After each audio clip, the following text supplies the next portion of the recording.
The Floor Academy podcast is sponsored by Trelama, the trade labor marketplace, where businesses can find skilled trade labor, such as flooring installers, and where flooring installers and other skilled tradespeople can find permanent or project work. You can set up your profile at trelama.com, TRALAMA.com, or download the app from the Apple App Store or Google Play. And remember, Trelama is always free for skilled tradespeople. Welcome to the Floor Academy podcast. I'm your host, Jamie Hedin, wife of Kyle Hedin, owner of Illustrious Hardwoods in Phoenix, Arizona. We are here to talk with the wives of flooring professionals to help you better understand what it's like for us and our perspective on the industry. I want to encourage you to listen with open ears. This week, I am speaking with Treva Blackburn, wife of Rueben Potter, owner of Floors by Southern Boys, and Tanya Gonzalez, wife of Daniel Gonzalez, owner of Preferred Flooring.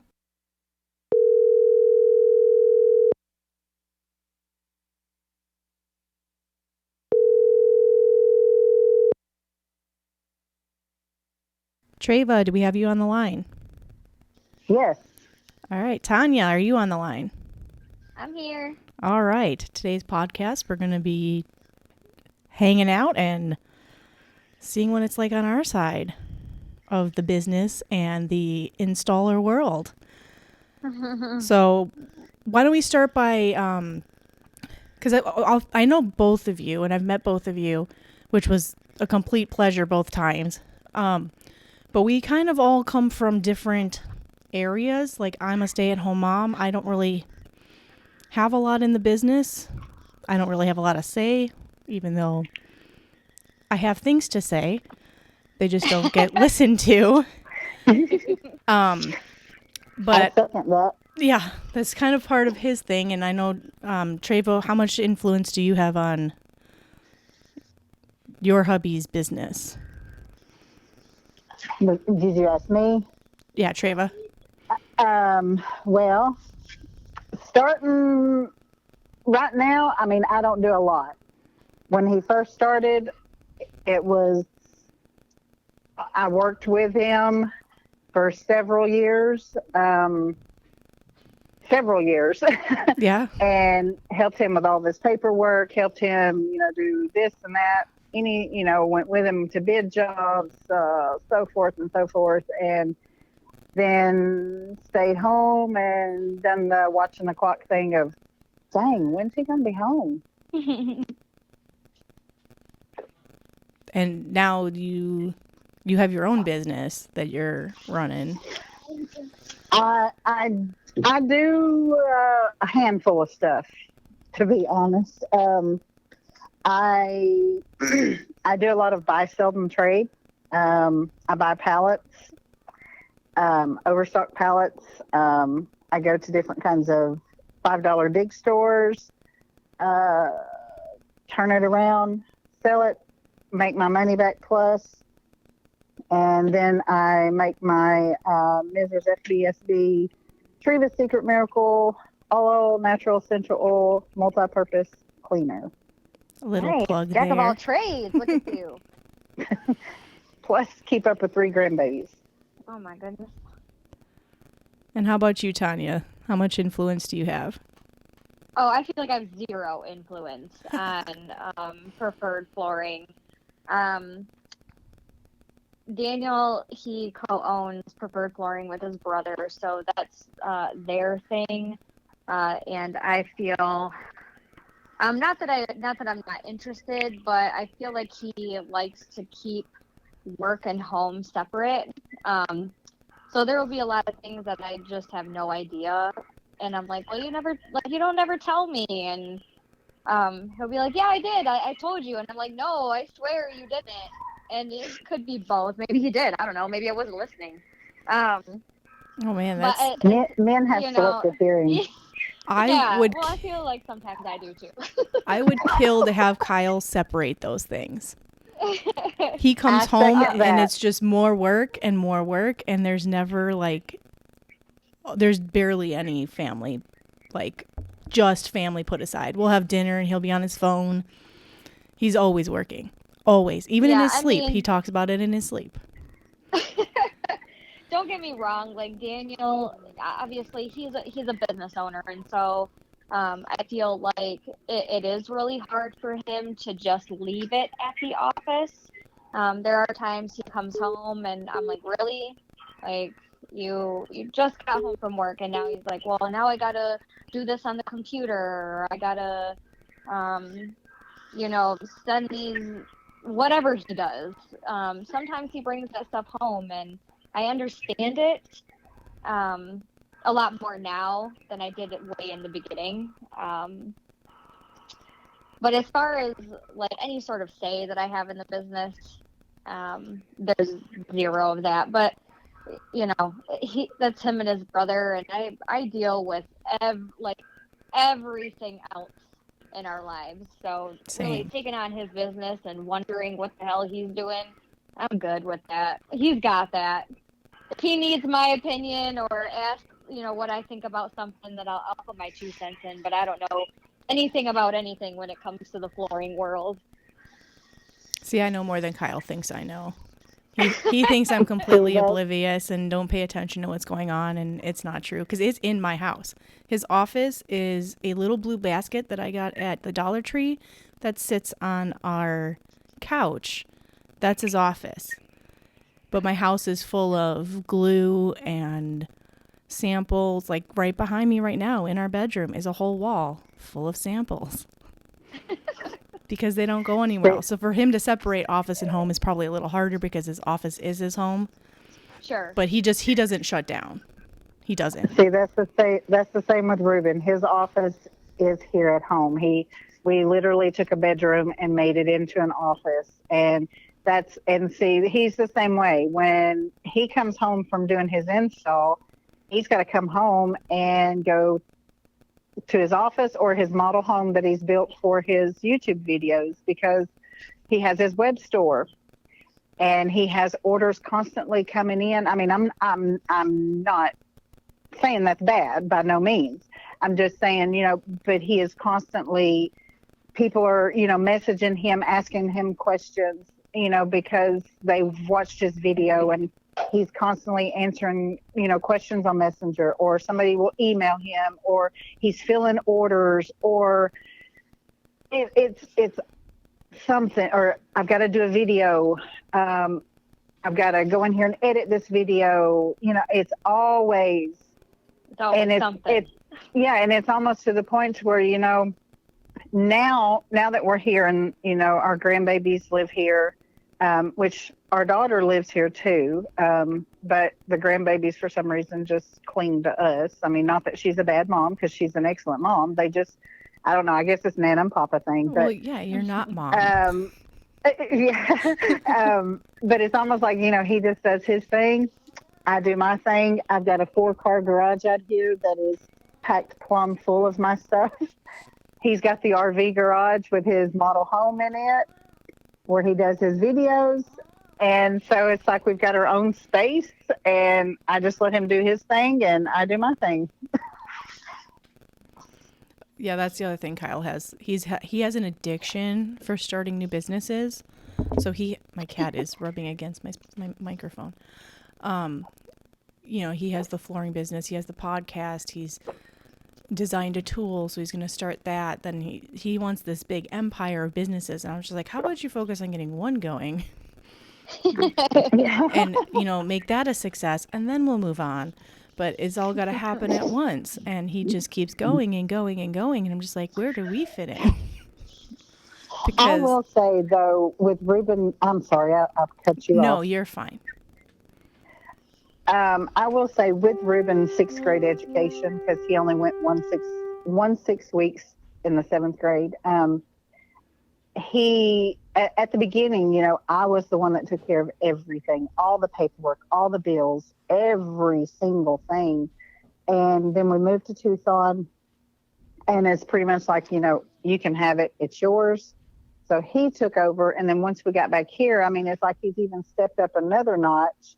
And I mean, I'm very impressed with everything that he does. I mean, there's stuff about computers and stuff that I'm just like, how did you do that? And I'm thinking, how did you know all this stuff? He's just self-learned a lot of stuff along with his friend Nick that lives in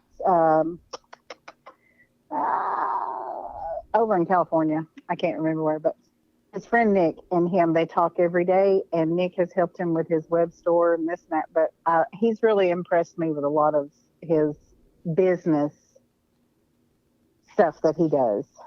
Yeah, Kyle's the same way. He feels like education never ends. If he finds, he's always searching for something. The only thing he watches documentaries. I'm like, you're so boring. Like, yeah. Just it must be a business owner thing, which I have to commend them for that. Oh yeah. Daniel's always, looking to further his knowledge when it comes to being a business owner, when it comes to learning how to change the industry.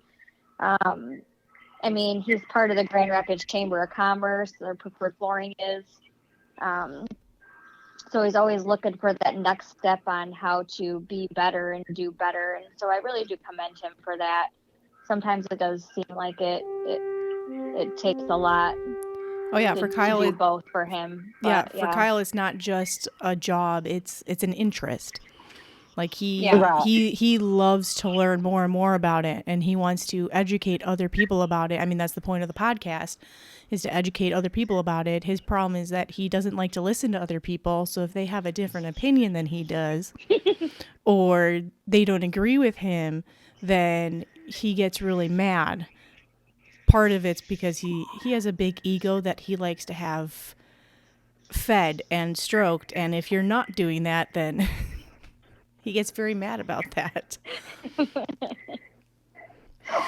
I have to say, Rueben has calmed down in that nature. He's just pretty much to the point to where, well, thanks for sharing, the way you do it, or, thanks for that information or whatever, and because he looks at what everybody else does and this and that. And then if he don't know it, he Googles it.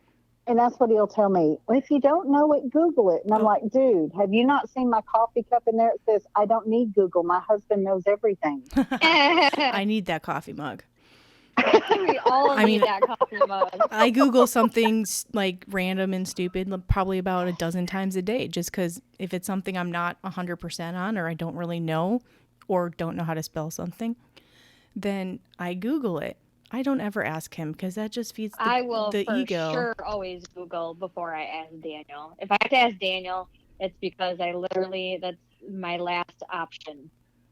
I'll Google something. More than 10 times he'll tell me to Google it. I don't know. Did you Google it? I don't know. Oh, see, no, Kyle loves. I don't know why I'm asking you. Kyle loves to make me sound and look stupid. So I'll often Google something and then just verify. Shame on you, Kyle. And then I'll just verify it with him. Oh yeah, he's not like very nice to me. We'll be real. He's not.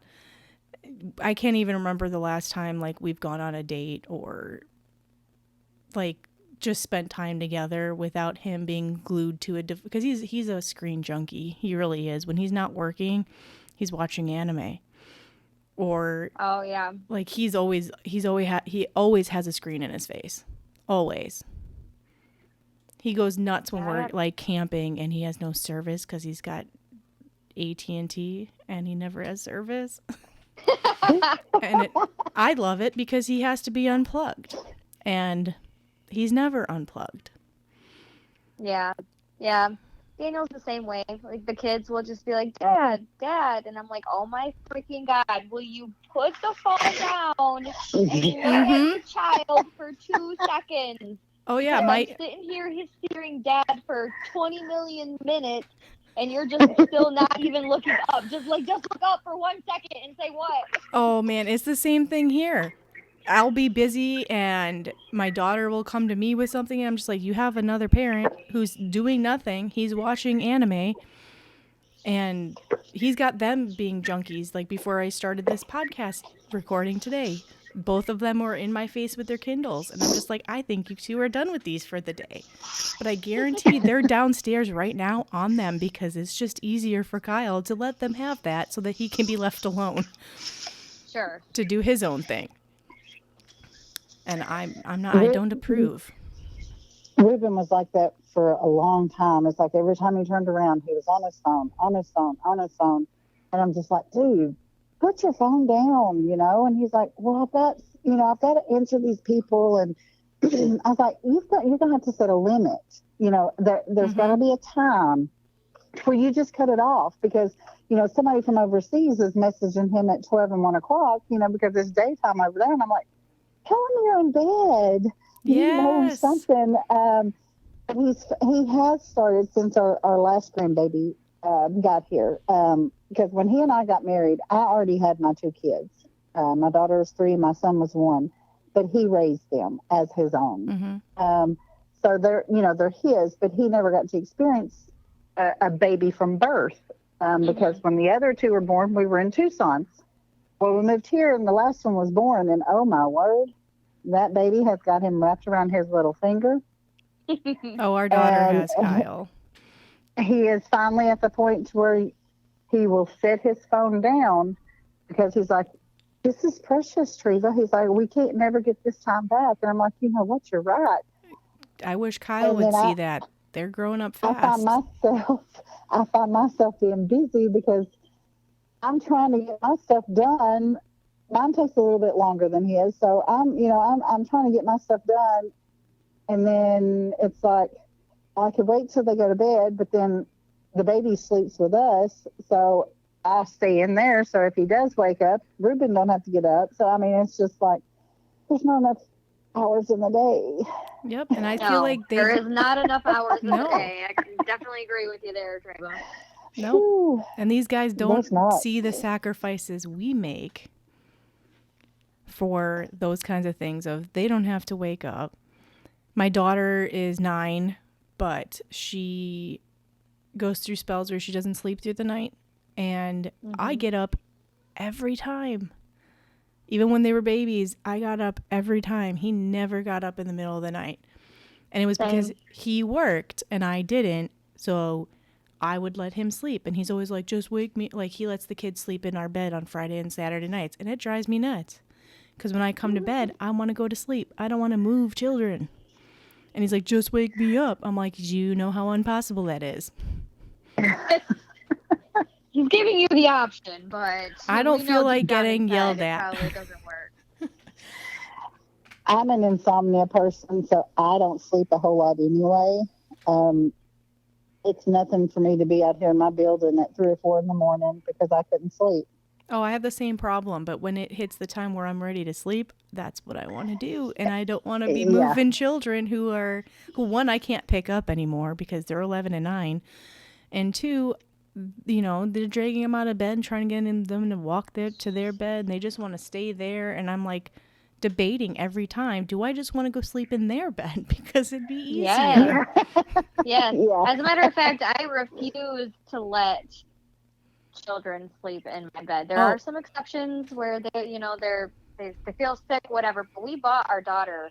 We switched her from her toddler bed to her twin bed just so I could sleep in the bed with her, because it was easier for me. I was falling asleep next to her toddler bed, waiting for her to fall asleep. Oh, yeah. I had the same rule, no kids in our bed, and it lasted until just a couple of years ago, and then all of a sudden my daughter was like, can I sleep with you? Or she'd come into our room in the middle of the night, and she knew not to go to my side because I would make her go back to bed. But if she went to Daddy's side, he'd just pull her into the bed because he's too lazy to walk her back to the bed. And I'm like, I don't want kids in the bed because now it's a thing. And now it's a thing I have to deal with. And he doesn't care that. It annoys me because they sleep on my side and get my side all sweaty and warm and gross and disheveled. And I'm like, you're not dealing with any consequence of this. I am. I'll sleep in there with Grayson, the baby, quite a bit. So Ruben's got the bed. There's times he'll go in there and ask my daughter, hey, can Ashton come spend the night with me? You know, talking about the 6-year-old, hey, can he come in here? Oh man, they don't get a lot of things. At least mine misses a lot of things and doesn't understand a lot. Like he thinks, oh, you stay at home, you can do whatever you want. You're there to be at my beck and call. Like when I need to, when he miscounts a corner, and he needs That don't another work. corner thing, and I'm like, nope. I've driven across the valley to bring him one little, like corner baseboard for the baseboards. Yep. Across the valley, just dropped what I needed to do, and then he comes home, what's for dinner? Well, I don't know, because I didn't get to the store because I drove across the valley for you. So what is for dinner tonight? Right. Let's figure this out together, because I've been busy all day. It's quite, Oh, there is no together. Like to believe it or not. Well, when Daniel first started Preferred Flooring, I was pregnant with our son, who is now 11. And of course, it was super scary because, he's starting a new business venture. And we decided that when he was born, it was just cheaper for me to stay home. Same. While he figured out how to mold Preferred Flooring into the business that they wanted to mold it in. And there were times where he'd come home and, the house wouldn't be spick and span, and I wouldn't have dinner ready. And it's not something that he quite grasped the idea that I'm busy with a child, and I'm not going to sit there and clean the house all day long, and I'm not going to have time to decide what's for dinner. I'm not that person. I'd rather take my son outside and play with him than to be stuck inside and do chores all day. And so it did cause controversy, and it did cause problems here and there. He didn't understand why he had to be home, or why he had to be away all day at work and then come home to dinner not being made or the house not being clean. But his son was super happy and healthy and fed and clean. And that took a really long time for him to realize that it wasn't me being lazy. It's just me having different priorities. My priority was not keeping the house clean for you or for anybody. My priority was taking care of my child. Yeah, Kyle. When it comes to the supper thing, when not knowing when they're going to be home and this and that, that's what really got me, because when I get supper done, I'd like for us to sit down and eat. Now, if I'm waiting an hour, 2 hours, 3 hours, it's like, well, this isn't even going to be as good, because I'm going to have to heat it up and da-da-da-da-da. And so he had gotten to the point where he was like, well, just wait and, I'll call or text you, an hour or so before. And he'd do that. And that worked for a little bit. And then, it would take a little bit longer or something else. And he, I don't know that it's so much him as it's more me. I want him to have a hot meal. I don't want him to have to go heat it up and this and that. So I got frustrated with it, and to the point where I was like, you know what? When you get here, we'll figure it out, or we can just fend for ourselves. Oh, you're a lot nicer than me, Treva. You're a lot nicer than me. Oh, yeah, right? I would cook dinner, and I'd be like, look, I know you don't know what time you're coming home. This is what I made for dinner. You can warm it up when you get home. Oh, because I have other things that I have to move on to do. I can't sit here and wait for you. Because I would ask you, when are you going to be home? I don't know. Okay, well, that doesn't help me.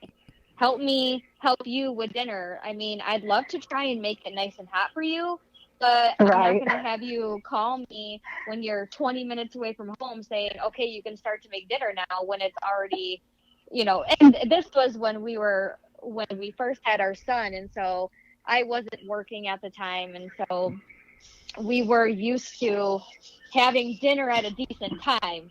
That has gone out the window since. Dinner is whenever we both get around to it. Oh, see, that's another topic. We're on a tight ship here. Like, there's nights where it's like dinner has to be at 5:30 because we have this after. And I'm the same way. Kyle doesn't realize this, but I ask him to tell me when he's going to be home so that I know when to have dinner ready, so that it's done as soon as he walks in the door. We can sit down and eat. Yeah. He'll go in the fridge and he'll find his own dinner while I'm making dinner.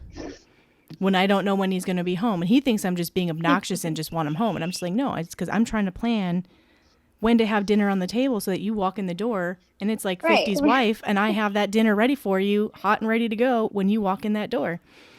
We're not trying to be naggy. No, I just want to know because I have to plan the rest of the night because we have Cub Scouts, we have swimming, we have therapies that come over for our daughter 3 times a week. I need to know when you're going to be home so that I know when dinner can happen. Because to have a semi-normal life. Right, because our daughter also goes to bed at 7:30, and generally so does Kyle. So I'm like, I have this small window where I can have dinner for everybody, and now I'm like, I also have to make 2 different dinners every night now because I'm on dietary restriction, so I don't eat the same stuff that they do. So I have to make 2 dinners you just now. Need to make everybody eat what you make or what you eat. Oh, there's no chance that would happen. No chance. This is what I'm making for me. If you don't like it, you can pick your own stuff. They would all starve. Or see, I meal prep some things like meat. I'll take a bunch of chicken, cut it up into like chicken tenders, and I will batter them up real good, and I'll deep fry them in the peanut oil, and then I'll take them out, re-dip them in the batter, and then fry them just a little bit more. Let them cool off, and then I'll put like maybe 4 of them in a freezer bag, and I'll make up like 20 of those packs, and I'll put them in the freezer. And he'll take, and sometimes for lunch, he'll take one of those out and take it with him, and he can sit it on his dash. And by lunchtime, it's already thawed out, but it's still crunchy. Oh, wow. It's still, good. So I keep some stuff like that in there just for, there's chicken in there that's already cooked, Yeah. I'm horrible at meal planning. I'll go to the grocery store and I'll be like, what should we make this week? And I'll find one meal, and then I'll be at the store every day because I'm horrible at meal prep and meal planning. So that's us. So I work full time now, and we have a son who's 11 who's in full deep in sports. We have a daughter who's 5 who does competitive gymnastics. Our niece lives with us. She's immersed in sports. And so, every single day it's get out of work, pick up the kids from practice, take the kids to practice, do games, do tournaments during the weekend. So we, at the time, I was like, why don't we get an Instapot, right? I've heard all these good things about the Instapot. I can just take frozen stuff and just put it right in there. Sounds so easy. I've used mine twice. Maybe 3 times. And then I was like, I'm over it already. Because that's still planning, though. We even get home, you still have to figure out what you're going to put in there. You have to remember to put it in there. Good. I love my air fryer. See, we have one of those too, but guess what goes in there? Like pizza rolls and fries and corn dogs, pizzas, taquitos. Daniel, thankfully we have, I think, kind of an understanding now that, I don't get out of work until 5 o'clock. Who knows what time he gets out of work. And depending on the day, for instance, today, our son had a baseball camp, and then he had all-star practice that started at 6 o'clock that I had to drop him off to. Daniel had to bring our niece to a basketball camp that he's got to pick her up from. He's also got to pick Daniel up, our son, because I'm doing the podcast. And I told him this since Monday. By the way, the podcast is Wednesday at 6:30. So don't ask me to do anything. Yesterday, he forgot about it. I said, well, remember, I have the podcast tomorrow. Oh, yeah, that's right. And then today, he goes, well, Aria, which is our daughter, was like, well, she was hoping that you would just stay at Angel's practice so she could get out of the house today because I left her home today from daycare so her brother could watch her. And I said, Daniel, I told you this already. I have the podcast that I have to do. oh yeah, that's right. Like, dang! See, Can you remember? we have that same similarity, except Kyle and I share a calendar on our phones. Everything goes in the calendar, and he still only pays attention to his stuff on that calendar. I'm like, dude, it's been on the calendar for weeks. And he'll be like, oh, I didn't know about it. I've told you 5 times. And he's still oblivious to anything going on outside of his little world of work. See, now I will say Daniel is, I am the worst at putting stuff in the calendar. Like, Daniel will be like, well, it's not in the calendar, so how am I supposed to know? I'm like, you're right. Like, I'm not going to lie, because I know that we share a family calendar. He's so good about putting in tournaments and practice dates and lessons, and that when I have an appointment, I don't think to put it in the calendar. I'm not that person. I don't know how to train myself to be. That's where I fault. But I literally have told you every single day since I found out. So I feel like that's got to count for something. Oh, yeah. They don't listen. They don't. I don't know if they don't. Well, Kyle doesn't listen. He just doesn't listen. But I feel like because they've got, like, Kyle's got so much stuff jumbled in his brain because there's just so much going on here and there, especially with him having multiple business avenues going on that he's trying to get going, that there's just so much clutter up there that we just get lost in the background. And I keep telling him, like, we're your family, whether these businesses succeed or not, which I'm hoping they do. And I'm happy that you have these ventures and stuff like that and this ambition. But we cannot be the bottom of the totem pole all the time. Because unless it's like almost a catch-22. Right. Because unless it's a kid's... You want them to succeed. Right. Unless it's a kid's birthday party, which even that sometimes... He tried one time to say, I might have to work, and I said, you will not be missing your child's birthday party to work. And that was never a thing again. He has been at every single birthday party. He never missed one. That was never a discussion again. But we've never done anything for our anniversary, for Valentine's Day. I mean, I don't really care about doing anything for Valentine's Day. It's overrated in my opinion. But we've never done anything special like that. Ever. And we've been married for 13 years. So I'm like, at what point do we get to have a little bit higher on that totem pole? Mm-hmm.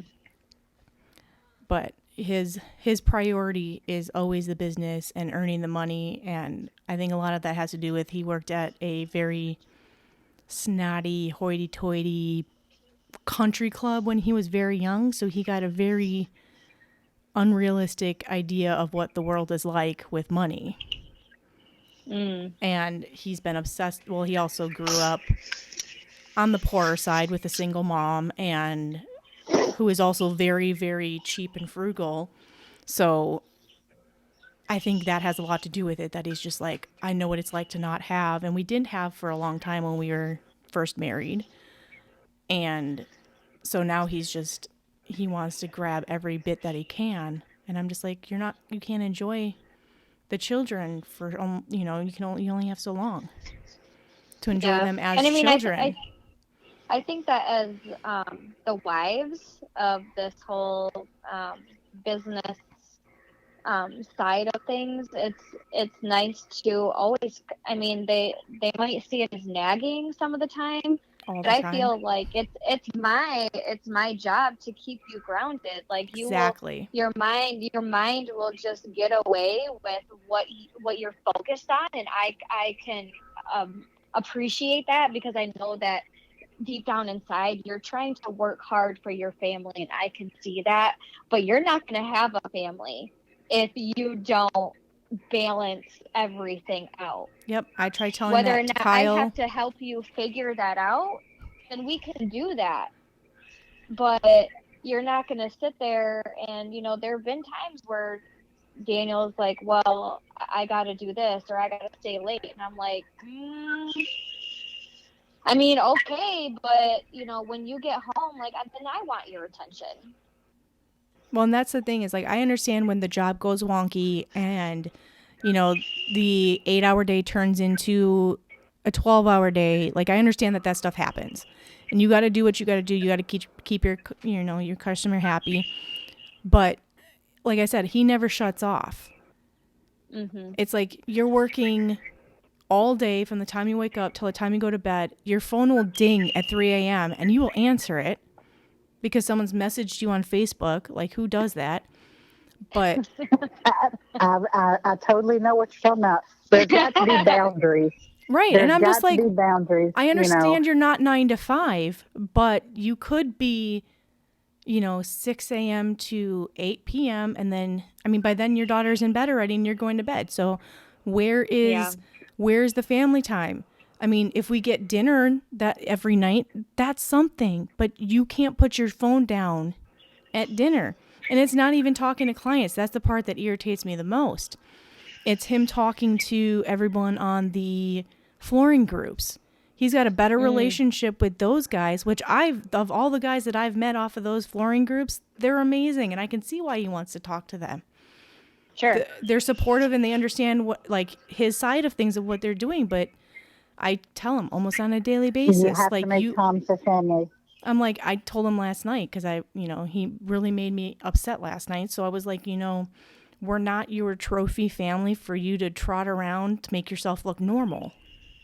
Mm-hmm. Like, we're here, we're supporting you, we're being patient with you because you do have a lot going on and you're trying to get things started because he hasn't been in the business as long as your husbands have. He's still a one-man show. He doesn't have a crew yet. So he's still doing everything, and I'm very patient about that. I understand when he has to go do an estimate Saturday morning.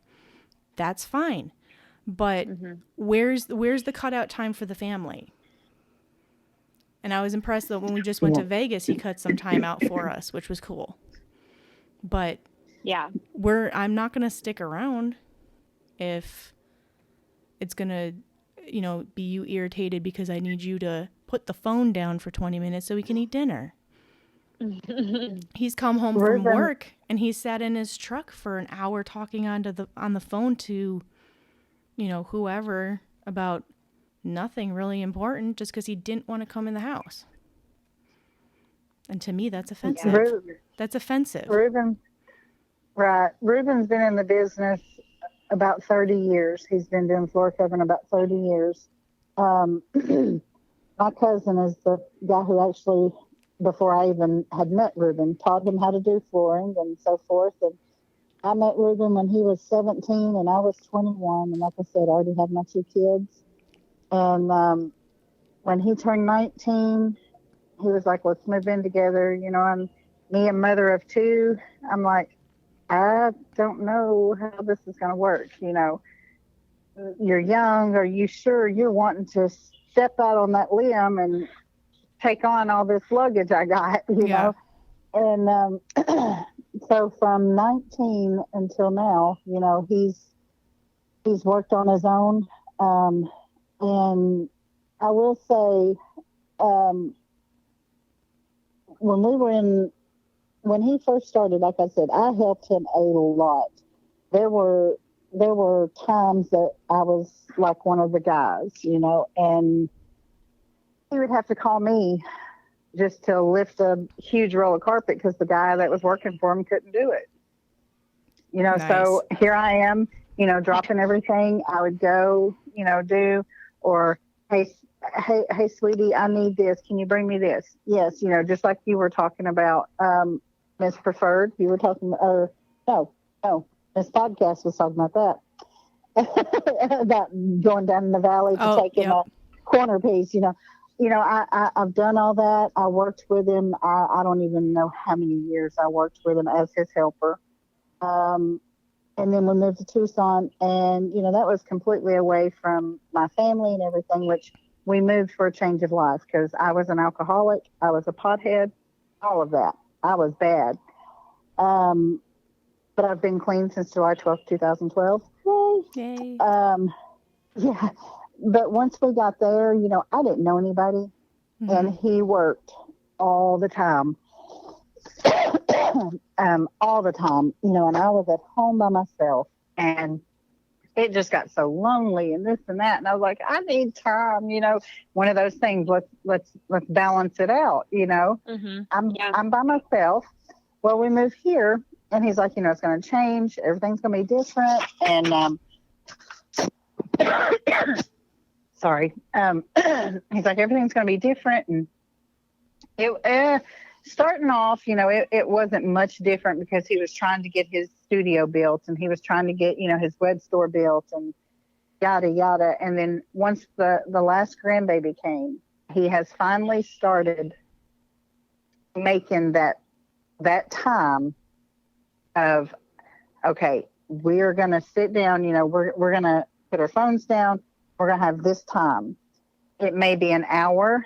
It might be long enough to watch a movie, but at least he has finally seen, hey, family has got to have some time, and he is putting forth the effort, and then staying up later than he normally would, because normally, 8 or 9 o'clock, he was ready for bed. And now it's more like 11 or 12, because once we get done, he's like, are you okay to stay with the babies while I go fill these orders? Mm-hmm. Sure. Go do it. He comes in, showers, and goes to bed. And then we just start the whole new routine. And then you just start to do it all over again. Yep. See, I can empathize with that, because I moved to Arizona to be with Kyle. My entire life and my entire family is back in Wisconsin. I know nobody here but him. And he's constantly like, go get some. Yeah, I'm like, I have nobody but you. And like, his family isn't very family oriented. So it's like, they meet on holidays just because they feel like they're obligated to, not because they want to be together. Right. And he's like, go get some girlfriends. I'm like, if you knew me at all, I'm not one to have girlfriends. I'm not that type of person. I didn't have a very good experience in high school and stuff, having girlfriends and stuff like that. That's not me.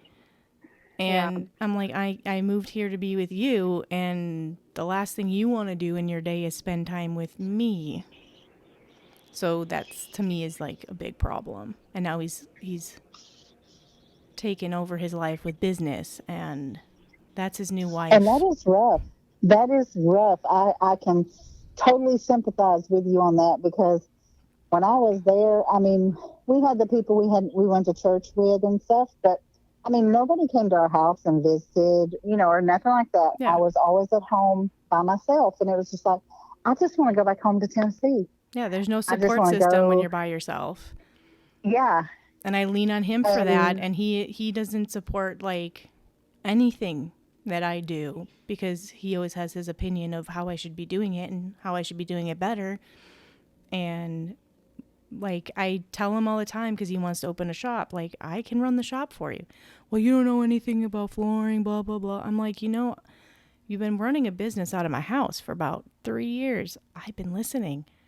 It wouldn't take long for me to understand it. And you can just Google it, right? Like, right? We just had this conversation. Yeah. Most of 90% of Daniel's knowledge comes from YouTube and Google, and him doing his research on his own. He has certifications, and he's been doing it, but he's learned it over the years, and that's just like with any business. You're just gonna learn as you go. You're just gonna wing it. Like, I didn't know much about cars before I started doing that, and I went to school for it. I worked in the field for a while, realized how much it sucks, and now we just spent part of the first of the afternoon replacing the battery, which it's not as easy as it sounds in a Ford Escape. We had to tear apart so many things to get this battery out, and I'm just like, he's sitting there, of course, on his phone, and I'm, cleaning the corrosion off and, doing it with them. I'm not going to, I'm like, I can run a shop for you. It's not rocket science once I know what I'm talking about. I've been listening. I refuse to work with Daniel. He's asked me a couple of times, why don't you just come work in the office? Why don't you just come work for flooring? No, thank you. I have to see you outside of work. What makes you think that I want to see you all day at work? Well, but that's the thing is, I would be in the I'm shop not and about that life. he'd be out in the He would be field. out, yeah. But I feel like if he let me into that part of his world, because he'll sit there and say like, oh, it's a family business, and I'm just like, where's the family part of this business? Because you don't let the family in on the business at all. You'll let me update your whiteboard at home that has all the jobs and dates and stuff like that on it. You'll let me do that because my handwriting's pretty, but like you don't let me in on anything else. I'll suggest something and you'll be like, no, and then 20 minutes later you'll come up with the same idea and be like, oh, this is what I'm gonna do. And it's like, I just said the same thing, just in different words. They don't even let you put your 2 cents in. Oh no. Just listen to my idea for 1 minute, and then like you said, later, maybe later that day or a few days later, oh, you know what I just thought of? And you're like, they'll never admit that it was your idea. Never. Oh, I didn't hear you say that 2 days ago. Really? Because you just went off like 30 minutes on how I was wrong. But, he listens to the Dave Ramsey podcasts and he reads all these business books. And because I didn't read those or listen to those or go to business school, I'm an idiot and don't know anything about money and don't know what I'm doing. And I'm like, I've listened to you spew to other people about this kind of stuff all the time. You tell me about it all the time. It's like, I listen, I understand it. And by the way, I agree with you. And you're still telling me how stupid I am. I'm like, I'm not an idiot just because I'm a stay-at-home mom. I'm not an idiot because I don't go to work and I don't earn my own money. Because you do and you own your own business, that makes you better in the family? That makes you better than me? But that's y'all's money. Oh, yeah. It is at times. He'll forget that every once in a while and he'll be like, oh, I earned the money. Well, that's great. I tidy up I take care of the kids. I take care of you. I take care of the house. I take care of your life. If I walked out, what would you do? Right. You'd live in squander and not know what to do because you don't. Like you're able to do what you do because of what I do. Right, but he doesn't respect that. That's not a respectable position to him because it's servitude. It's not. It doesn't give you status, which is very important to him because, again, the snotty country club, he needs his status, and money is status. You don't make money, you don't have status. I'm the hired help. At least that's how he makes me feel because he doesn't treat me as an equal. That's how Daniel used to make me feel when he first started the business. Again, he'd come home and complain. But not only would he complain about what I wasn't doing, but then he would complain that I would make him want to take us out after he got out of work. I mean, he'd come home from a long days of work, which I understood. It was just him and his brother, and they would work 16-hour days. Okay, well, I've been stuck inside the house all day taking care of a baby, and so now I'm ready to get out. Right. And that's the other thing. Like, but I worked all day and now I don't want to do anything. Oh yeah. Okay, well, sorry about your bad luck. Yeah, he'll do the same thing. He'll be like, oh, well, I've been at work all day. Well, what do you think I've been doing? I have not been sitting around watching Maury eating bonbons all day. I've been taking care of screaming kids who are begging for ice cream with their family. So let's go to Dairy Queen.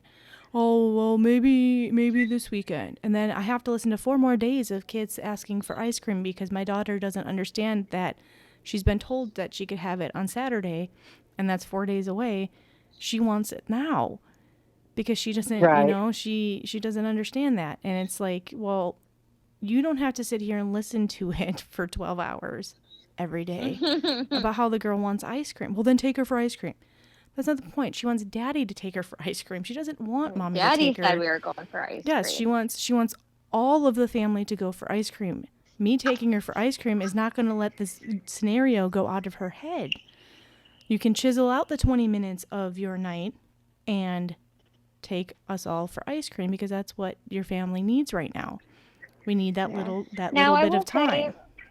I will say, as Daniel has figured out this whole business venture. I mean, honestly, there's probably still more to figure out, but as he's grown into a business owner, he has been able to find the time and make the time. You know, I consider us to be very family oriented. It's taken us a long time to get to the spot that we are at now. I agree.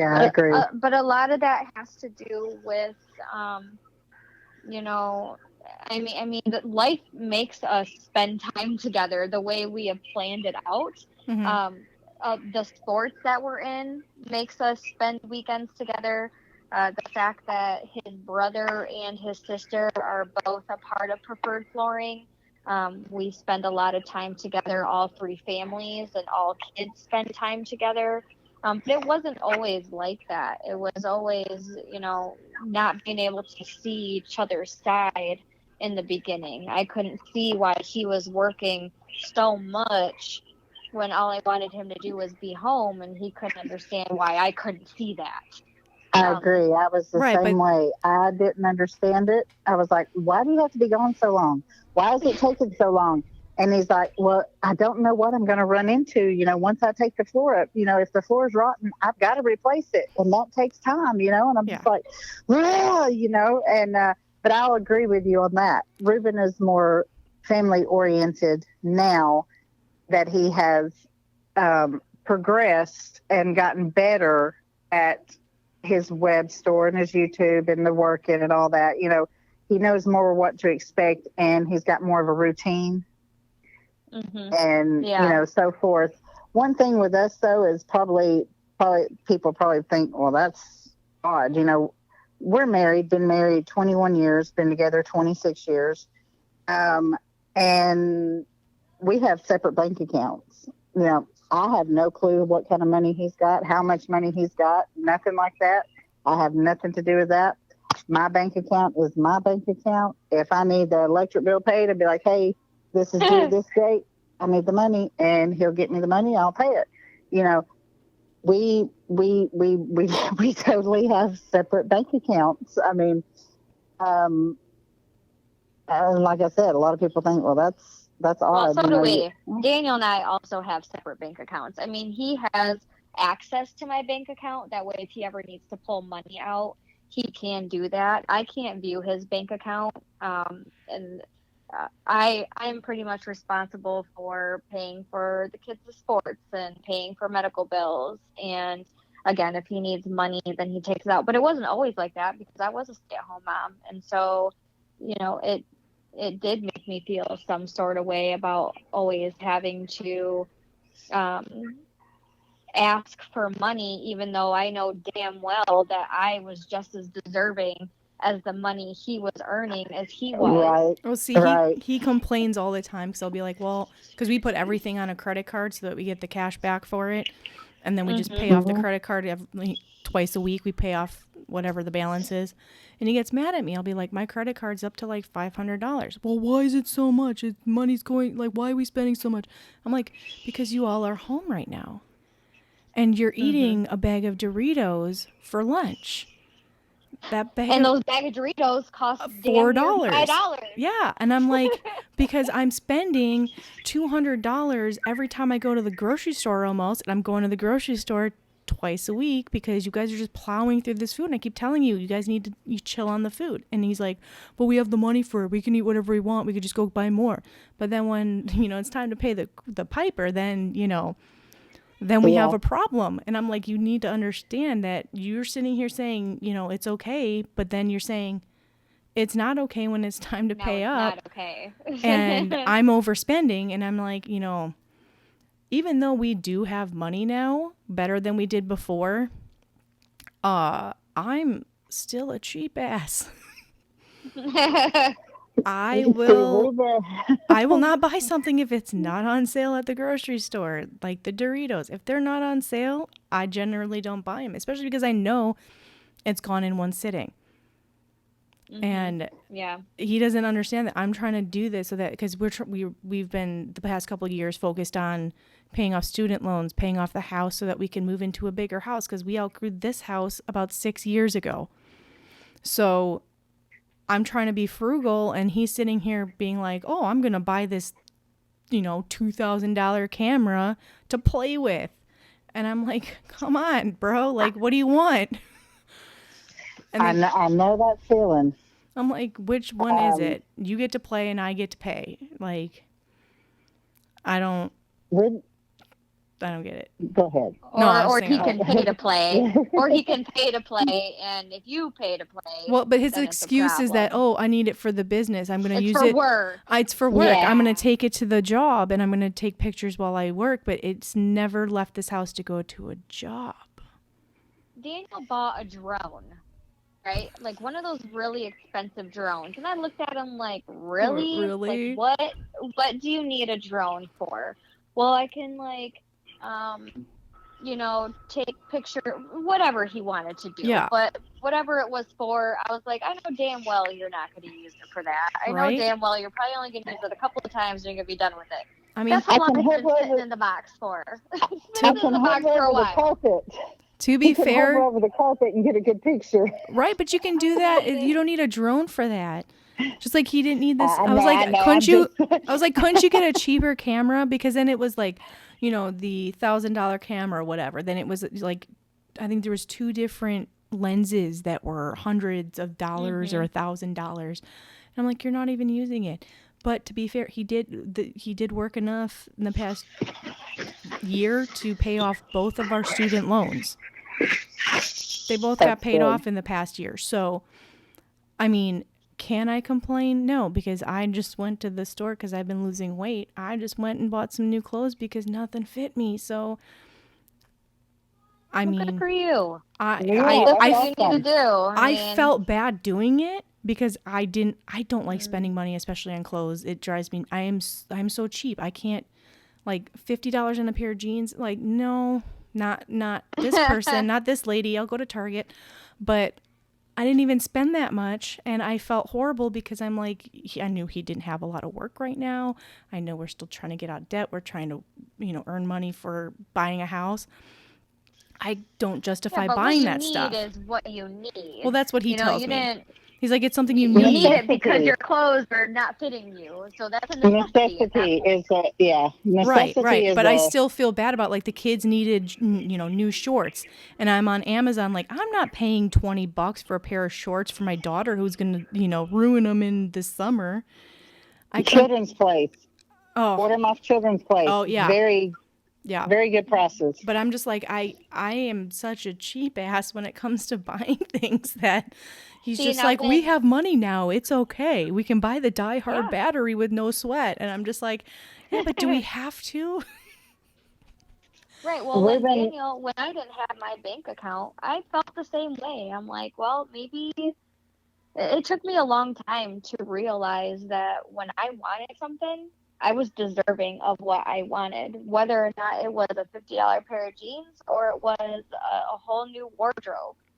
See, and I'm kind of the same I way. knew that I barely ever asked for anything, and so that when I did want something, then I better not catch any flack for it. Well, I kind of feel the um, same way sometimes. Like, I just bought a brand new pair of shoes a couple months ago because I've been doing a lot of walking. I've already walked through them and need to go buy another pair. And I feel bad about having to go buy another pair, but at the same time, I'm like, you know what? My feet are killing me. I'm going to do it. I feel bad about doing it, though. Well, see, and then that's the thing. It's like when you're trying to be too frugal, we tend to opt for things that are on the cheaper end because it makes us feel better that we're not spending that much money. But in the long run, if you're not investing in a good pair of some, in Kyle's case, if you're not investing in that good camera, then what is really the point? If you're going to put money towards something that's supposed to last you a while, then you're better off spending the a couple $100 on a good pair of shoes than you are $50-$60 on a crappy pair of shoes that's only going to last you for a little while. Because you're going to end up spending it. You're going to end up spending that $200 anyway because the other ones are going to wear out. Yeah, I've never been able to just go buy like, the $80 pair of shoes. It's always been like You need to go treat yourself. Right? That's Like, what I don't know how we to call do it. that. He's constantly telling me, like, I mean, I'm going to give credit where credit's due. He does tell me all the time, like, go buy the good ones. And I'm just like, I can't. Like, you understand how hard that is for me. And I think that's just another thing he doesn't understand is that, because I think about like right now, okay, I know you don't have a lot of work right now, but I need this thing. And I feel bad about having to go buy this thing because I know you're stressing about money right now. And I don't think he ever gets that when he's stressing about something that carries out onto me and I'm also carrying that. Right. Like Oh, I don't right. think he sure. ever has understood that when he's stressing about something that I'm stressing about it 10 times as hard because I'm worried about him stressing about it. Him stressing out. Yeah. And I don't know if that's Yeah. just I mean, me. it does carry. I don't know if that's just me that like when he stressed, like he had this job with this horrific couple who bought this product, which whoever listens to this podcast probably heard about the Cali bamboo scenario or situation. I don't know if it was on the podcast, but there was this whole situation with a product. There was an issue and he got pretty much told he was an idiot by the company. Oh yeah. And like that pissed me off. Because I knew I didn't even have to be there. And I don't have to know anything about flooring to know that I trust him to know that he knows what he's doing. And Yes. that just really irritated me. I was more upset about the situation than he was. And he's just like, why are you so upset? It doesn't affect you. And I was like, it does affect me because it affects you. And he doesn't get that. Yes. Yeah. And I'm just like, because, I care about you and I do love you. Just, I don't know why sometimes, but I do. But your stresses are my stresses because you bring that home. And then I have to worry about walking on eggshells, making sure the kids don't upset you because you're already irritated. Right. Yeah. And that carries around as a stress to me because at one point he was so stressed out, he wanted to shut down his business. And I'm just like, great, now what are we going to do? Yeah. Because my job is the family. And I'm like, what's this family going to do now? Because you're wanting to close up shop. And that had been a discussion a couple months ago. We were talking about moving to Arkansas, which I was really excited about, but he didn't want to close the business. And I all I had to do was say, if you close the business, we're moving. And then it was, I will work on the business. When I'm not closing the business because I was like, the deal was we weren't moving because of the business. No more business, no more Arizona because I can't stand Arizona. But See, I didn't like it either. it's I could horrible. not. It's horrible. So it's a nice place to visit, but I hated living there. It's horrendous. And Yeah, and back on the money thing, Rueben, he's got his business bank account, and then there's one bank account where both of our name is on it, where he puts money in it for me to buy groceries. And then he has his own bank account, and then I have my own bank account. But as far as the spending, money, that's something I have to say for him. Money don't mean a thing to him. We go out to eat, and I'll be like, oh, dang, look how much that is.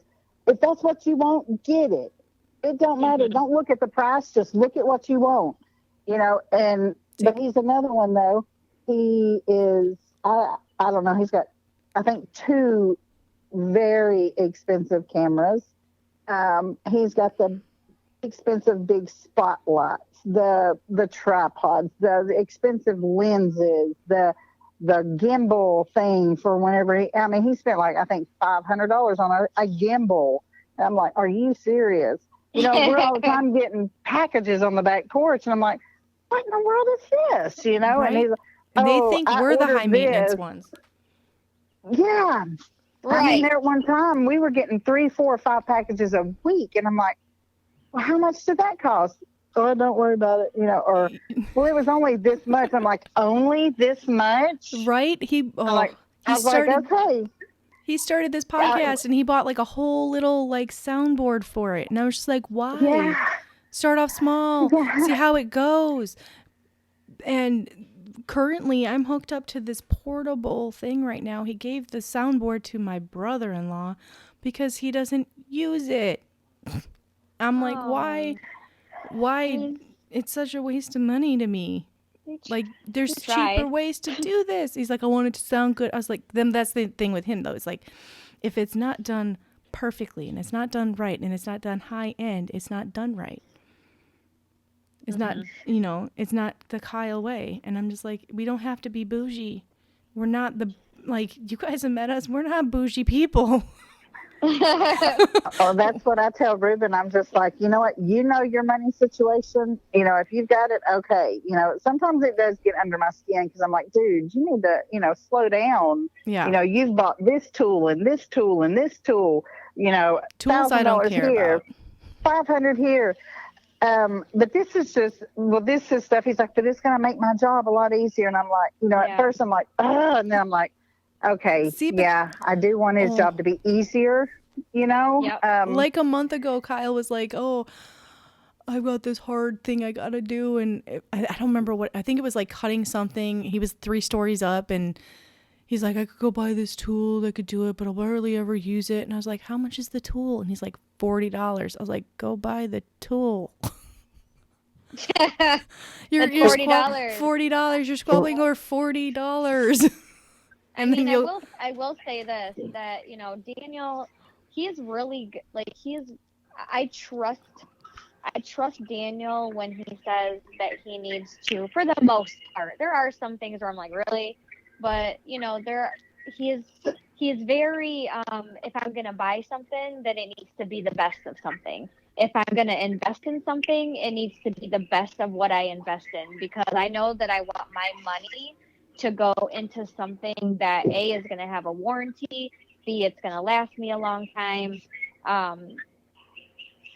And so he rarely finds himself in a situation where, if he can afford it, he's going to get it. And I trust him to make that decision. I'm like, well, if you don't see the price to be a problem, then I trust you. And then I'm just going to back off. I'm not going to be on your back about how much it costs, because if you feel like that's what you need and you feel like you can afford it, go ahead. And then he does the same thing for me. I'm like, hey, you know what? Like, I really I want this, but I don't know. And we'll discuss it. We're like, all right, well, how much does it cost? All right, well, what is it going to do for us? How is it going to invest in our lives the way, is it going to work with our money scheme? And we will put that to a plan. And, most of the time it works out, but it hasn't always been that way. And I think that's just one thing as a business owner. You learn to grow, and you learn to say yes to things, and you learn to say no to things. When you're a business owner at first, I feel like saying yes to a lot of things because you feel like you need this and you feel like you need that. But then as you grow as a business owner, you learn, you're like, all right, well, I mean, it's just like having a newborn child, right? You think you need the diaper changing table, and you think you need the everything. The diaper genie. Right. And then, and then you don't use any of it. And you you're realize like, how disgusting it is to change that diaper genie. Yeah. Oh my gosh. Or you realize how unrealistic it is to change a baby sideways. Like, I don't get it. And I agree with you. It is. Mm-hmm. It is. It's just like a newborn baby where you think you need this and you think you need this, and then you come to a realization where it's like, all right, well, I didn't need this, but you grow and you learn. So at first it seems absurd, and then you get to a point where, eventually you can trust each other to make those decisions. Oh, see, with Kyle and I, there's not usually a discussion. It's usually, like, so stuff just shows up. And I'm like, what did you buy now? Or we we share the Amazon account. So I'm just like, what did you buy this for? And he's, he tells me, he's like, I need it for this. I was like, there wasn't another option. Nope. Okay. Well, I guess if that's what you feel like you need, then okay. That's how it is here. And he usually, go ahead. No, I was just going to say, usually, I mean, he'll ask about my purchases and I'll just be like, you know what?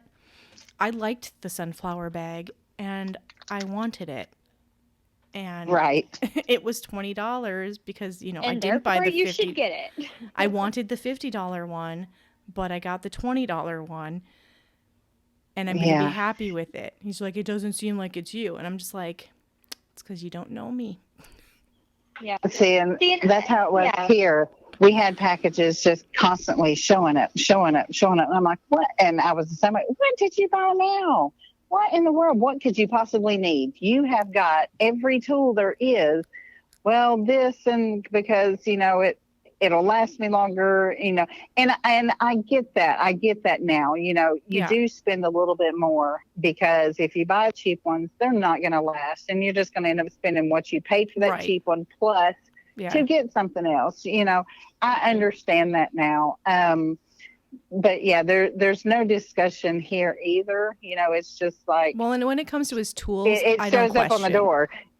Yeah, I don't either. And then as far as like the camera and stuff like that, he's like, it's better quality for my videos, and I need this for this. But he's using that for videos, Kyle. Like I said, he doesn't use this camera. I mean, he brought it to our Cub Scout camp out and took a bunch of pictures, but he's not and he's not taking it to work. He's not using it for what he's supposed to. So he is. It's he just is a toy. Getting the use. He is actually doing what he had intentions for when he bought it. But we have another one. Another $1,000 camera that's sitting in there, and I'm like, well, what are you going to do with that one? Well, Daniel, when I was a stay-at-home mom, I for a small window of time, I wanted to take photography classes. And so Daniel did buy me a camera. He brought me a really nice camera with a nice detachable lens and stuff like that. And I found out that I didn't even have the time to want to do or to be able to do any of that. And so I've found myself in a position where I've also said, you know what, this is what I really want to do. And then we spend the money to do it, and it just doesn't work out. And you just learn from it. And you're like, well, I'm not going to do that again. I know that if I told Daniel that I wanted another new camera, guess what he would say? No, I don't think so. Remember the first time you wanted a new camera? Yeah, you barely even used it. So we're not even going to go that route again. But he's also the same person that tells me, I'm like, well, I do want this one, but this one is cheaper, like you were saying earlier with the sunflower bag. Well, why get it if it's not the one that you truly want? And see, Ruben's like that too. Is that a flooring thing or something? It might Ruben's be. the same way. He's the same way. He's like, why spend, if you're not going to be fully happy with that, why even get it? Because what's going to make you happy. In their mind, it's at that point, it's a waste of money. If you're getting something that you truly like, you kind of want, but not like 100%. But because in your mind you're trying to save money, but in their mind you're still wasting it if it's not what you really want. Yep. Well, it's just like them going and buying the big saw, and it not being the top brand that they know is going to work well and they know is going to work forever, and having to settle for the Milwaukee brand because it's cheaper. I think Kyle sits there and he's always been kind of like a little bit more willing to buy the pricier one than I am, but I think because he's programmed himself that it's like the business. He's not going to spend the money on the cheap crappy tool. He's going to spend the extra money on the good ones, or the knee pads. He made that mistake of buying cheap crappy knee pads, and he paid for it. Now he has the nice good knee pads that he spends the money like once or twice a year to replace and fix it up, and he takes care of that because it's taking care of him. Right. And it's all about investment at the end of the day, right? They know what it is exactly. to invest in their business. But to me, the sunflower bag is not, it's just something for me to tote water bottles around Vegas. It's not, well, and that's why he was like, it's not you because it's a giant bag. And I was like, yeah, but it worked for going swimming somewhere. It worked for, this stuff, to pack a bunch of stuff in it. If I want the other one, because I still think about it, I might still go buy that other one because I really did like it. I think that you should.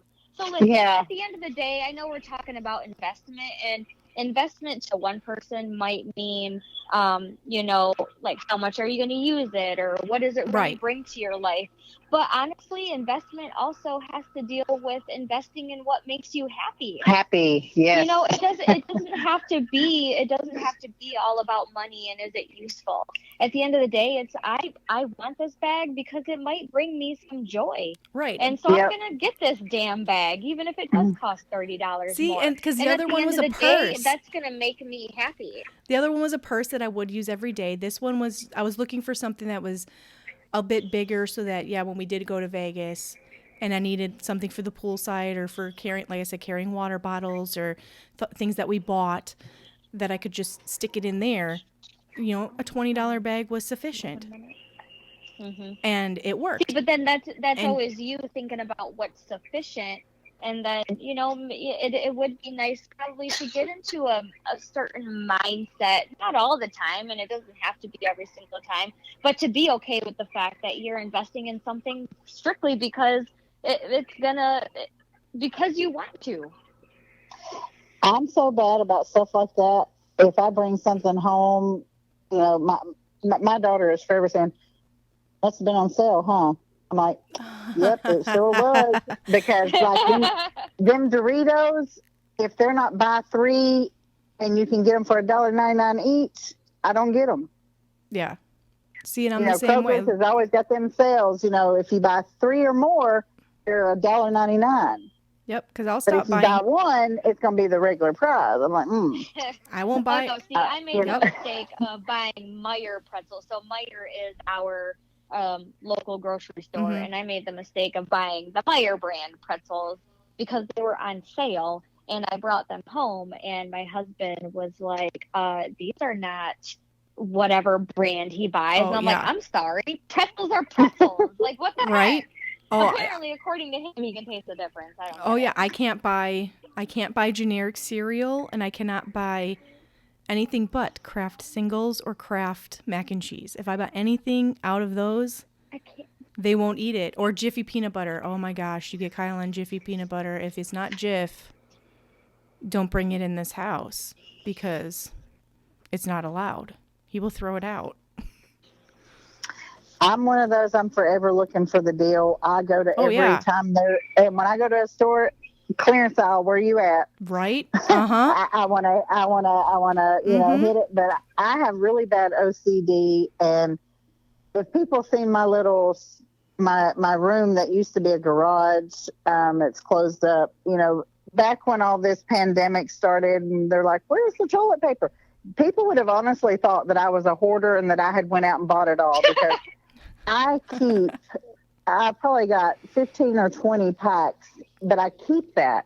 Same with paper towels. Same with laundry detergent. Same with shampoo. And it's the couponing thing, and I always buy over because I'm like, well, like my son, he don't live here, but, he has a hard time from week to week, and it's like, well, Clayton might need some food, so I'll buy extra, just in case, because you don't never know. And heck, the way everything's going nowadays, how are you going to know when the store's going to be out of it? Every time I go, it's out of something, so people probably think that but I buy it on sale.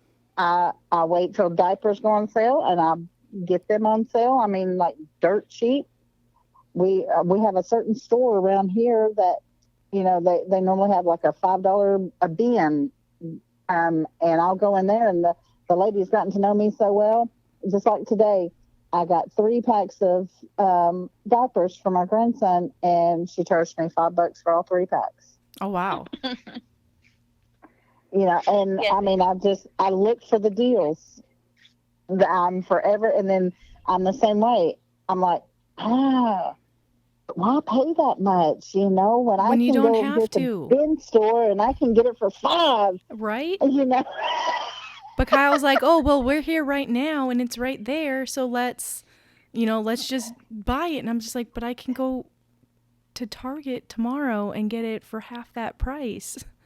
But then you have to go to Target. Daniel will only use one brand of toilet paper, and it has to be Charmin like triple roll or double whatever. It can't be any other toilet paper. I'm the same way. It's gotta be that toilet paper. Charmin all we the only way. use Scott. We only use the Scott brand. That's what we've used for years. But I'm like, why am I going to buy this now when in 2 or 3 weeks that same thing might be in one of these $5 bins? Might be. That might be on my palate because I've come across this stuff, so many times, and I'm just like, dang, I can't believe that was on there, and be like, oh, if y'all could just see my building, these garages, the inside's all open and it's got the 4 doors, but I've got this thing packed full of stuff, which I have people that come over and shop too, but then I do it on the online yard sale site too. And there's times I bring in $900 a week just from putting stuff on the yard sale site. That's impressive. Dang, I need to do what you do. $5, $10, $20. There is some stuff like right now I've got one of them double induction. It's like almost a $500 vertical double induction cook thing. It's like almost $500. I gave practically nothing for it, but I'll probably sell it for like $150, and I'll make like probably 10 times profit off of it. But like, I went to a Pastimes antique store yesterday just to look, see what they had. They had some of, I'm big on Wizard of Oz. They had the Cowardly Lion, the Scarecrow, and Dorothy dolls still in mint condition. When I scanned that barcode, I looked at what they had them priced for, 18, 18, and 22. I scanned the Dorothy barcode. It sells on Amazon for $68. I was like, nice. Yep, Nice. I'll take it. The Scarecrow sold on there for $48. I was like, yep, I'll take it. The Cowardly Lion sells on there for $195. I was like, Whoa. yes, I'll take it. What's so special about the Cowardly Lion? Everybody There's wants certain it. ones. There's certain ones that's hard to get, like the Wicked Witch. You can't hardly even find those. And like they say, you'll spend a pretty penny. But see, like where he has his moments of spending on tools and cameras, I get my moments of spending on stuff like this because I'm just like, oh my goodness. See, mine's at so Christmas. cheap. Mine's Christmas. I can make so much money, I want to do my part, make my part. So it's just, but I enjoy it. When I was growing up, we grew up poor too. I lived with my grandparents and we lived in a house that did not have an indoor bathroom.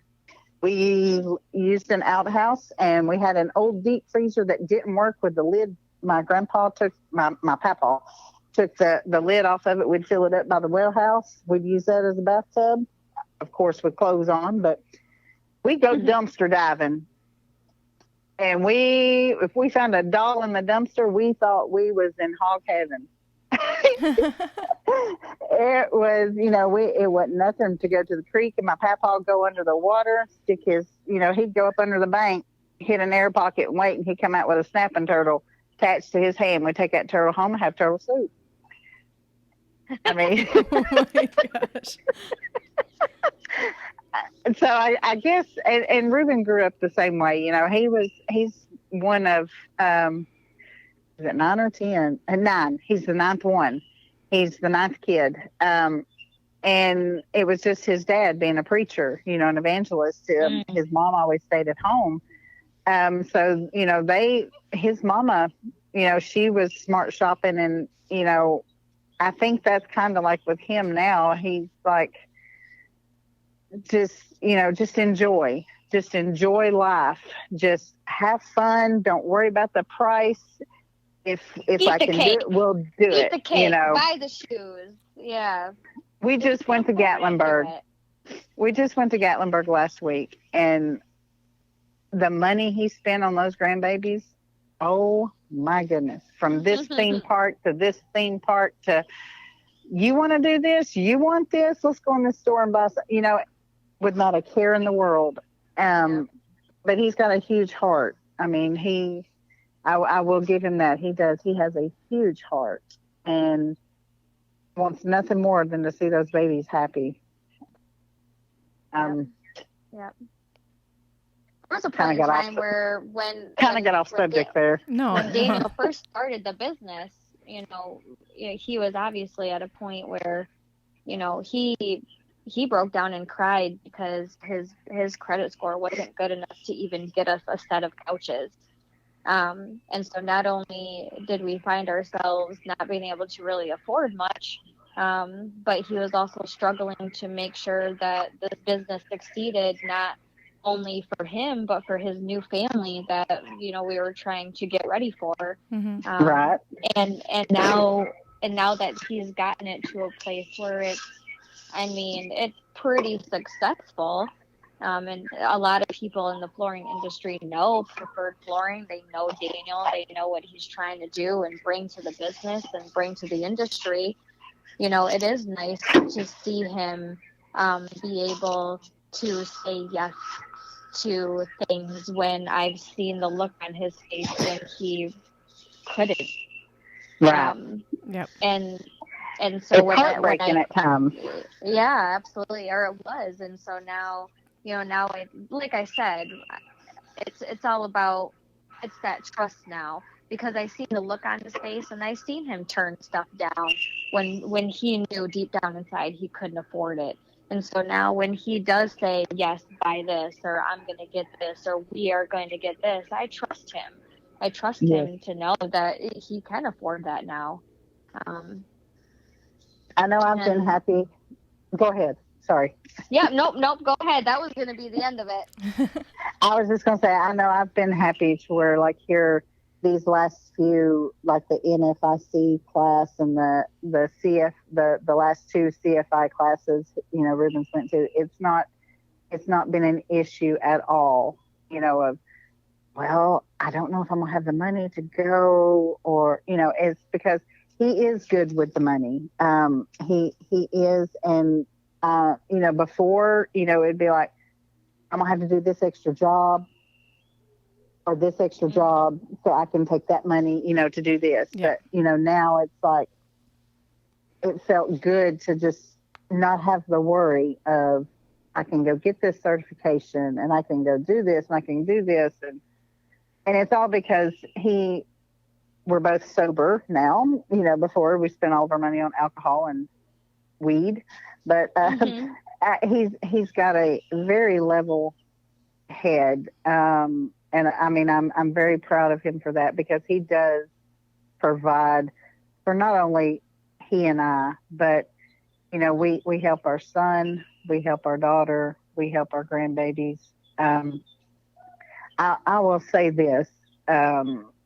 When we moved back here to Tennessee, February of 2019, we went from making, when we would go get our taxes done, and you're up at the triple digits, that's from being in Tucson, and you move back here, and we took, when you make that much, you live by what you make. You get accustomed to a certain lifestyle. Yes. And, and he's not one, or he wasn't good at saving money. Like I said, he was buy what you want, Well, so we put quite a bit into our house that we had there to get it ready to sell, so we could get more out of it than what we gave for it. And,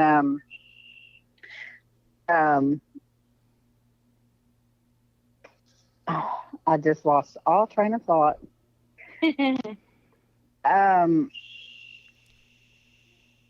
Okay, refresh me. Where did I start? I heard the grandbaby yell out there, and that kind of threw my mind over that way. We were talking about being accustomed to a certain lifestyle, and then I'm assuming you had to take a pay cut somewhere along the way. Yes.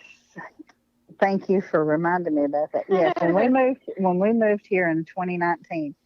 Okay. February of 2019. So we have our house payment here, and we were still having our house payment there. We had our electric bill here. We still had our electric there. We had our water bill here. We still had a water bill there. We did finally sell the house in April, but we didn't. I mean, we sold it for a little bit more than what we gave for it, But that extra we were just going to put towards bills that we had put off to get the house ready. That first year, I mean, the only way we made it was the good Lord, because we went from making good money to February of 2019, we cleared $26,000. That is what we made that whole year. And that was with taking care of grandbabies, taking care of, and just getting here and getting settled and getting work going and getting stuff built for his YouTube channel.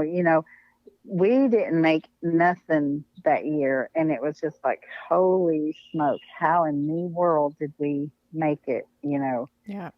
Of course, the next year was totally different, but that first year of moving here, it was just, but I guess you could say I didn't actually notice it.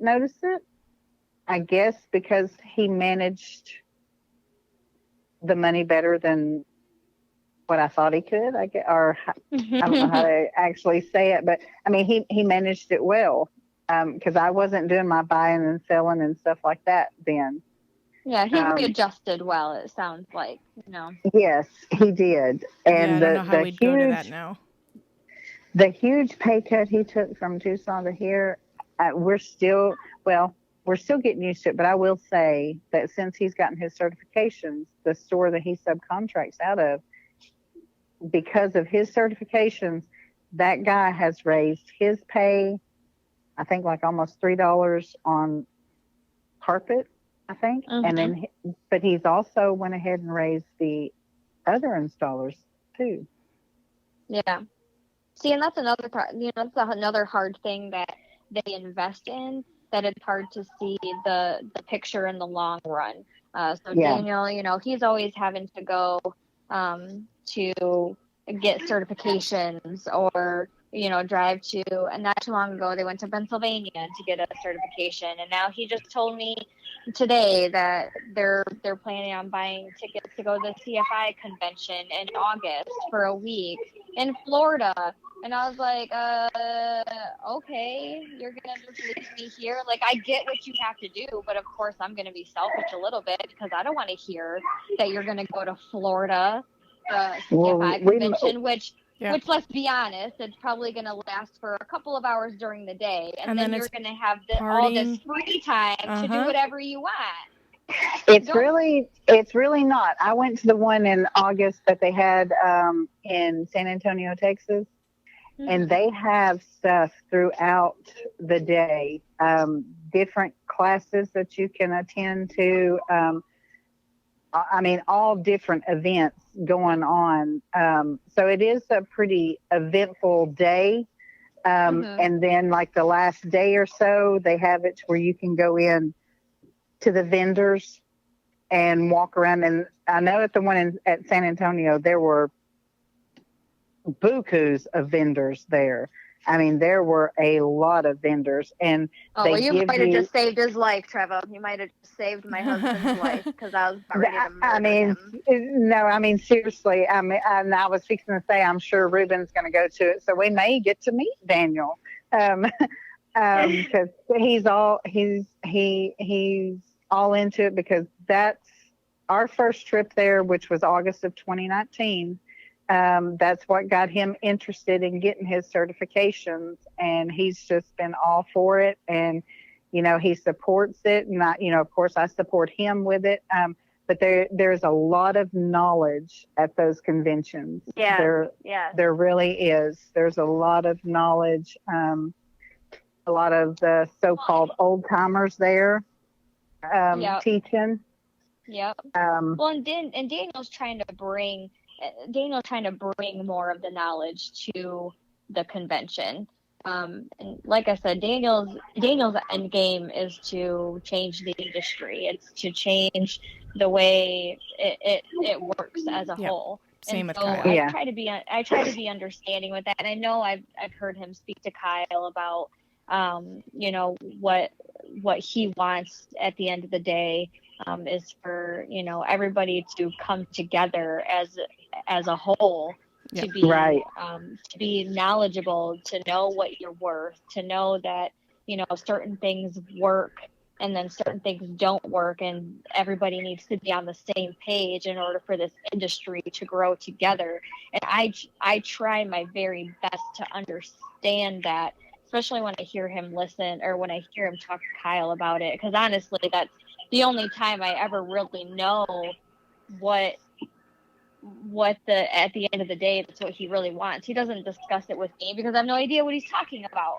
He could talk to me all day long about it, and I'm just like, you might as well just speak Spanish to me, because what you just said makes no sense at all. See, and I hear it all day long.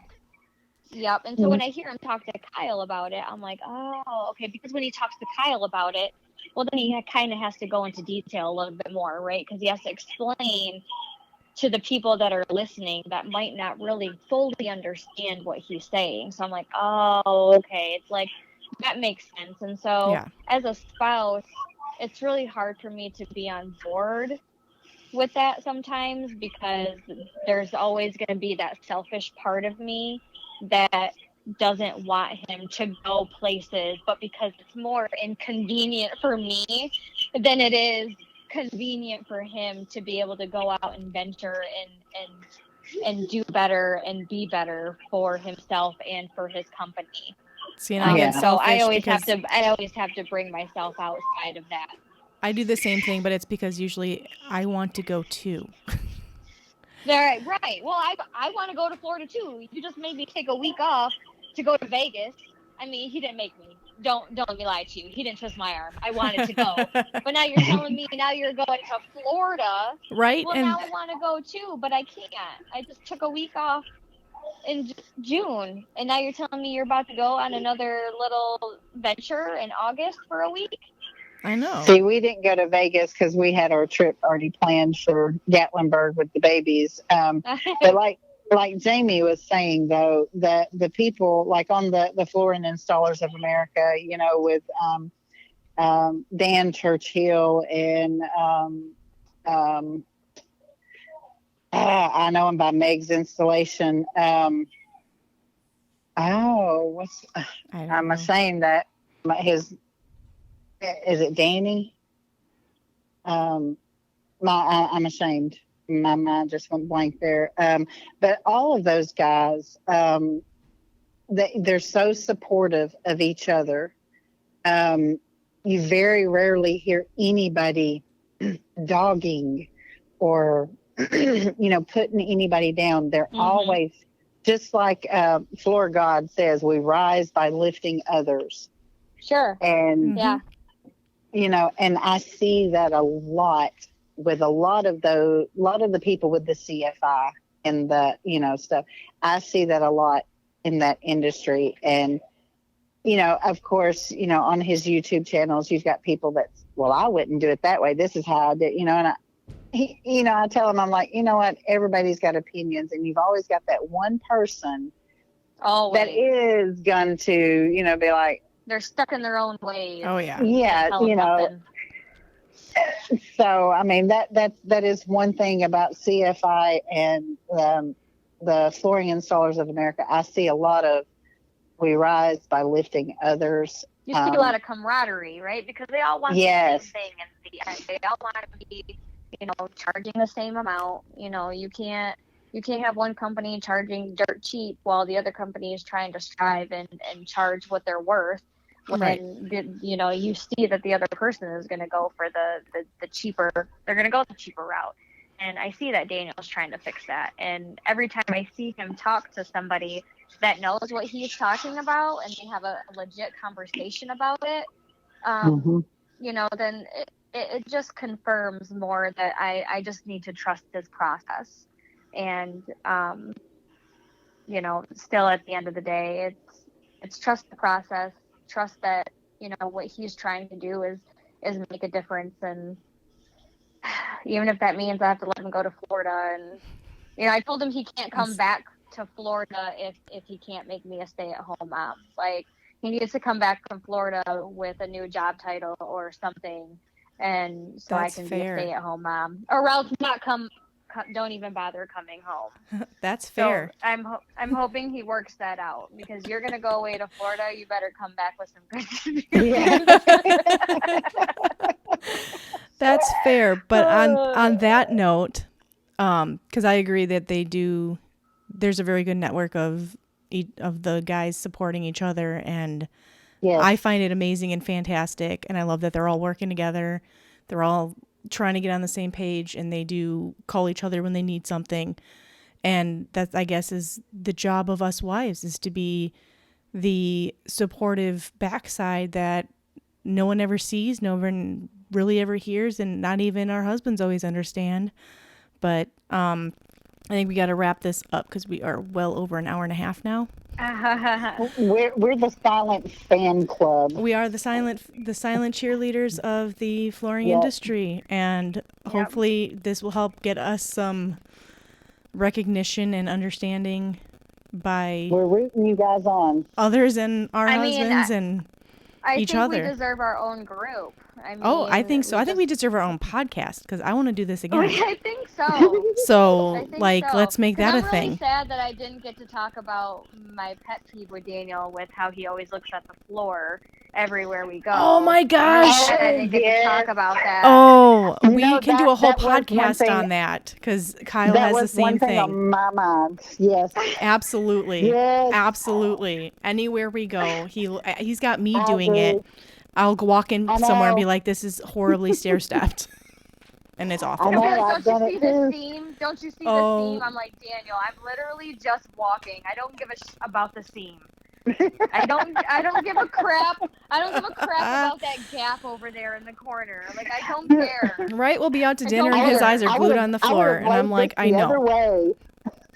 I would have turned this, or they didn't use a power stretcher. Like, stop touching the wall. They messed it up. Yes. Yeah, that's a whole nother podcast. That's a whole podcast we Yeah. can do about Yeah. the industry. What are they called? Work hazards or work? I forget what they're Oh my called. gosh. But yes, Work absolutely. bloopers. Oh my goodness. All right, The ladies. pet peeves. Yes. That's going to be the pet The peeves. pet pod- peeves. Yeah. The pet peeves podcast. That could be the name of our podcast. new podcast. Let's get that started. Yeah. All right, ladies, it's been Sounds real like a and deal. it's been real and it's been fun, but I think we've taken up enough time. Nope. There's I've just enjoyed not- it. there could be more always, but thank you for having me. Yes, I felt thank you. super honored to be on this podcast. They work hard, but so do we. And so at the Yes. end of the day, I think it's good to give ourselves some credit and a pat on the back. Pat on Absolutely. the back. Yes, I appreciate you having me on here too.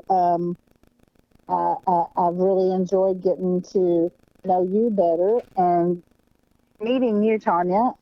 It's been really nice, and I feel like I know both of y'all's husbands really well now. Too well. But yeah, no, I appreciate it. We just all stick together and just cheer in the background and just do what we can. Knock it upside the head. Oh, support. that happens all the time. Yeah. Same. All right. Thank you, ladies.